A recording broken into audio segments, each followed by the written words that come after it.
Решавање на деценискиот проблем со откуп на стаж, продолжување на породилното отсуство, нови странски инвестиции, отворање на работни места и нови мерки за субвенционирање на земјоделците се само дел од владините мерки за натамошен раст на македонската економија, кој вчера на големиот собир на ВМРО ДПМН ги најави премиерот Никола Груевски.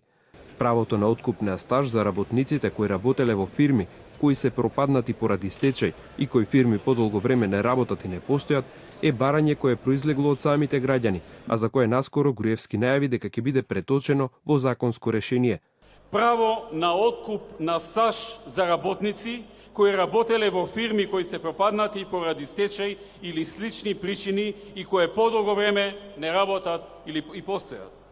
Со новите законски измени кои ќе следуваат, се предлага работниците од вакви фирми да можат, досега не можеа, да можат да си го платат придонесот за пензиско и инвалидско осигурување за неплатени придонеси заклучно со 31.12.2008 година, со оглед дека од 1.1.2009 започна системот на интегрирана наплата на плати и придонеси по намалена стапка.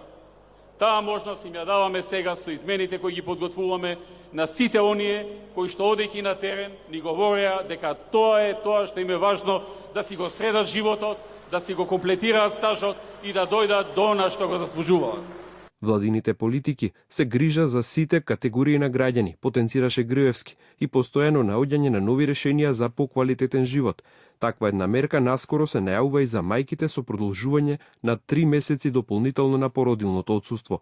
Двигателот на економијата и фокусот на оваа влада, пошто треба да се цени и секоја политичка гарнитура, е создавањето на нови работни места.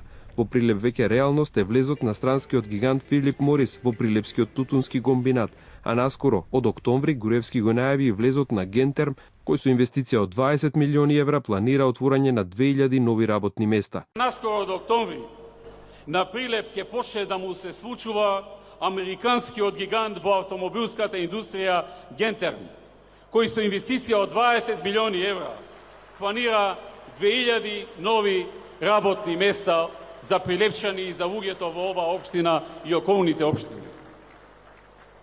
Ќе биде сместен во слободната економска зона која владата ја гради и која некаде од октомври и ноември ќе биде функционална и во која директно се инвестираат повеќе средства во овој период за да се заврши до октомври и ноември, за да може Гентерм да почне со работа во функционална зона. И кога сме веќе кај инвестиции кои доаѓаат во Прилеп, да ги споменам и да потврдам за германската фирма Акомпласт, која отвара фабрика за производство на компоненти за автомобилската индустрија. Технологија со импрегнирање, се работи за компанија која спроведува висока технологија, со почетна инвестиција од неколку милиони евра и 250 директни нови работни места овдека од Прилеп и Прилепско. Покрај ова само во Прилеп беше најавена инвестиција на италијанска компанија која ќе произведува расветни тела, која во период од 2 години ќе вработи 100 млади лица.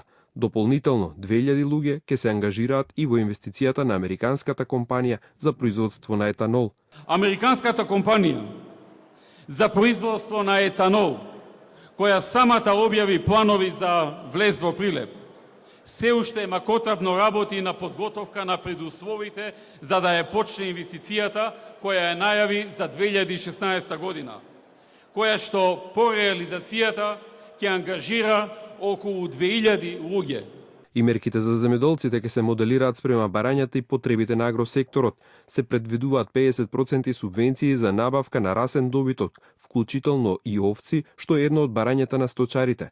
Дополнително ќе се дели и државно земјоделско земјиште, а останува 1 евро субвенција за тутунарите.